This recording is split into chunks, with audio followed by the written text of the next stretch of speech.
Good afternoon. पहले तो दिवाली की बहुत बहुत शुभकामनाएं। बताइए कैसा फील कर रहे हैं इस संवत पर।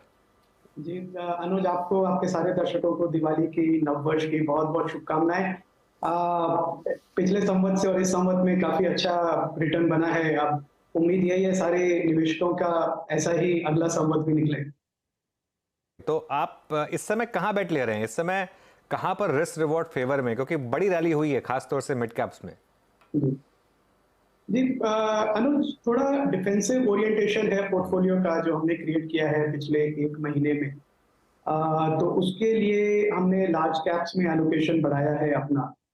स्मॉल कैप मिड कैप्स में प्रॉफिट बुकिंग करी है और थोड़ा कैश एलोकेशन बढ़ाया है अनुज। और वो इसलिए बढ़ाया है कि मुझे लगता है कि दो चीजें साइमल्टेनियसली चल रही हैं जो इन्वेस्टर्स को थोड़ा कॉशियस रहना चाहिए। एक जो कि अर्निंग्स को इम्पैक्ट कर सकती है नेगेटिवली अगले साल भर में, और दूसरी एक सेंटिमेंट को इम्पैक्ट कर सकती है।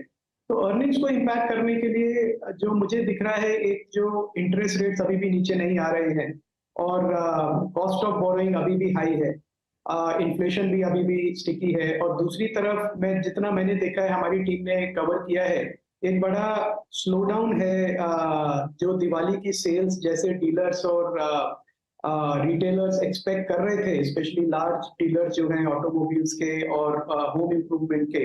वो फ्रैंकली अभी तक वो सेल्स ऐसी हुई नहीं है और उसकी वजह से इन्वेंट्री लेवल थोड़े बढ़ गए हैं। तो अगर दिसंबर के पहले वीक तक ये नहीं होता है तो मुझे लगता है इस क्वार्टर की अर्निंग जो हमें अगले क्वार्टर में दिखेंगी वो थोड़ी वीक रहेंगी एक्सपेक्टेशन से। एक तो ये मेरे दो डर है जो अर्निंग्स की तरफ है, और एक जो इलेक्शंस के अब जिस माहौल में हम हैं और 3 तारीख तक जब तक रिजल्ट नहीं आ जाते तो थोड़ा एक वो भी सेंटिमेंट को सप्रेस करेगा। तो इसके चलते लॉन्ग टर्म में मुझे कोई प्रॉब्लम नहीं है अनुज, पर शॉर्ट टर्म में मीडियम टर्म में मुझे लगता है इन्वेस्टर्स को थोड़ा कॉशियस रहना चाहिए। कैश रखें पोर्टफोलियो में जैसे हमने भी रखा है कि मौका मिले तो एक अच्छे लेवल पे आपको एंट्री मिल सकती है। तो ये अभी पोर्टफोलियो ओरिएंटेशन यही है अनुज। वर्स्ट केस सिनेरियो में जो पूछते ना सवाल कि व्हाट कुड गो रॉन्ग, जो आप इस समय थोड़ा बहुत जहन में रखना चाहते हैं। जी हर्षदा, मुझे एक तो ये लग रहा है कि जो फेड के जो अभी थोड़ा रेट गिरा फेड के लास्ट मीटिंग के बाद, पर फिर से आप देखें तो यूएस ट्रेजरीज के रेट्स वापस ऊपर आ गए हैं। और एक ऐसा इन्वायरमेंट है जहां पे जापान जैसा बड़ा ट्रेजरी बॉन्ड्स का बायर इस समय सबसे बड़ा सेलर है ट्रेजरी बॉन्ड्स का, और साथ में चाइना और जो बड़े होल्डर्स हैं यूएस ट्रेजरी बॉन्ड्स के वो सब नेट सेलर हैं। और इतनी नेट सेलिंग हमने कभी नहीं देखी पिछले 20 सालों में। तो इससे क्या हो रहा है कि यूएस के जो कॉस्ट ऑफ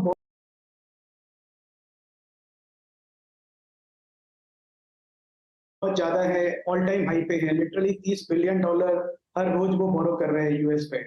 सो ऐसे इन्वायरमेंट में अब इन्फ्लेशन की जगह प्रॉब्लम ये हो रही है कि एक ओवर लेवरेज, सरकारें भी ओवर लेवरेज हैं, जो ब्याज की दरें हैं वो कम नहीं होती लग रही हैं, और ये कम नहीं होंगी तो ये डेफिनेटली अर्निंग्स पे प्रेशर डालेंगी। और अच्छी क्वालिटी की कंपनी सर्वाइव कर लेंगे, पर जो छोटी कंपनीज है उन पे प्रेशर आएगा कैपेक्स करने के लिए, और इन्वेस्टर्स की भी कॉस्ट ऑफ कैपिटल बढ़ जाएगी। तो ये मेरा सबसे बड़ा डर है। और दूसरा मेरे को उसका इम्पैक्ट दिख रहा है थोड़ा कंजम्पशन पे भी, यूएस में डेफिनेटली दिख रहा है और इंडिया में भी थोड़ा इम्पैक्ट दिख रहा है। अब मुझे मालूम नहीं कि इंडिया का इम्पैक्ट है ये लास्टिंग इम्पैक्ट है कि एक ट्रांजिटरी इम्पैक्ट है, वो हमें दिसंबर के एंड तक ही पता चलेगा। तो ये मेरे थोड़े दो एक हेसिटेशन है Harshada, before I take a full bull call. तो थोड़ा इसके लिए मैं कॉशियस हूँ इस महीने और अगले महीने। अच्छा अभय जी, अमूमन हम प्रश्न पूछते हैं कि आप कहाँ खरीदारी कर रहे हैं, किस सेक्टर फोकस कर रहे हैं। कुछ देर पहले जब अनुज के पहले प्रश्न के एवज में आपने कहा कि हम कैश कंपोनेंट बढ़ा रहे हैं, लार्ज कैप पे फोकस कर रहे हैं, मिड कैप और स्मॉल कैप को थोड़ा लिक्विडेट किया है। मिड कैप में आप लोगों ने सबसे स्ट्रॉन्ग मतलब जो स्विंग था कहाँ जनरेट किया अभय जी, और कहाँ सबसे पहले बुक किया? अपने 2-3 स्पेस जो कि अब आपको ओवरबॉट ट्रैजेक्टरी में लग रहे हैं, specially in the mid cap space. ये हमारे एक बेट थी Virendra ji, earlier this year हमने ली थी टेक्सटाइल एक्सपोर्टर्स की कंपनीज, और जिसका नाम ले रहा हूँ वो बाय रिकमेंडेशन नहीं है, हम डिस्कशन कर रहे हैं इसलिए मैं नाम ले रहा हूँ कि जैसे गोकुलदास और एसपी अपैरल, हेमंत सिंह का, तो इन्होंने काफी अच्छा रिटर्न दिया। मुझे लगा कि टेक्सटाइल की स्टोरी अच्छी प्ले हो गई है, तो उसमें हमने काफी प्रॉफिट बुकिंग करी। और दूसरा फिर एक छोटे बैंक, छोटे एनबीएफसीज, माइक्रो फाइनेंस कंपनीज ने भी अच्छा रिटर्न दिया, तो वहां पे हमने एग्जिट नहीं किया है, पर प्रॉफिट बुकिंग करके एलोकेशन थोड़ा कम किया है। लार्ज कैप्स में एलोकेशन हम बढ़ा रहे हैं वहां पे जहां पे हमको लग रहा है कि वैल्यूएशन जो है वो काफी सपोर्टिव हैं, और P multiple despite earnings growth की 5 साल में अर्निंग्स बढ़ी है इन कंपनीज की, पर प्राइस नहीं बढ़े हैं, तो उसकी वजह से अर्निंग्स जो पी मल्टीपल है वो एक्चुअली गिर गया है।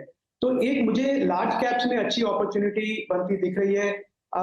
एग्रो केमिकल का जो स्पेस है वो अच्छा लग रहा है, क्योंकि वहां पे डोमेस्टिक कंजम्पशन अच्छी है। जो अभी कंपनीज के रिजल्ट्स आए क्रॉप प्रोटेक्शन कंपनीज के, जो हर्बिसाइड, वीडीसाइड बेचती हैं, डोमेस्टिक कंजम्पशन अच्छी है, प्राइसिंग पावर भी है थोड़ी, तो वो एक स्पेस इस समय अच्छा लग रहा है वीरेंद्र जी। और उसके साथ में आई थिंक हमारा जो अप्रोच है कि वैल्यूएशन पे ध्यान रखें, ज्यादा वैल्यूएशन ना दें, और जहां पे अच्छे एंट्री पॉइंट दिख रहे हैं उनका फायदा लेते रहें। उस पर खास चर्चा हो रही है आज। सारे टॉप गेनर्स पीएसयूज हैं। मैंने अभी अभी एसबीआई के चेयरमैन से भी बात की।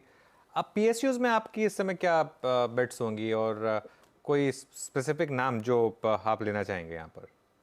इसमें अनुज, पीएसयू में अभी कोई मेजर बेट नहीं। मुझे लगता है कि पीएसयू में अच्छी रैली हुई है, और डिजर्वेडली अच्छी रैली हुई है, क्योंकि उन्होंने बिजनेस रिस्ट्रक्चर किए, और गवर्नमेंट ने काफी सपोर्ट किया है in terms of faster payment to these companies. इनकी हमेशा पहले प्रॉब्लम होती थी कि गवर्नमेंट का बिजनेस करते थे और पेमेंट्स डिलेड होते थे, और ऑर्डर आने में भी टाइम लगता था। पर क्लियरली इस समय डिफेंस स्टॉक्स की मैं बात करूं, रेलवे स्टॉक्स की बात करूं, पीएसयू तो काफी अच्छा रिटर्न दिया है उन्होंने।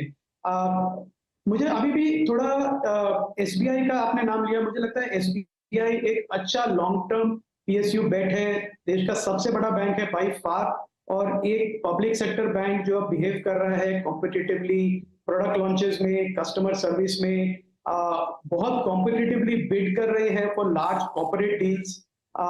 तो आई थिंक ये एसबीआई एक ऐसा स्टॉक है, एक ऐसी कंपनी है जो अगले 5 साल में काफी अच्छा वैल्यू क्रिएशन कर सकती है इन्वेस्टर्स के लिए।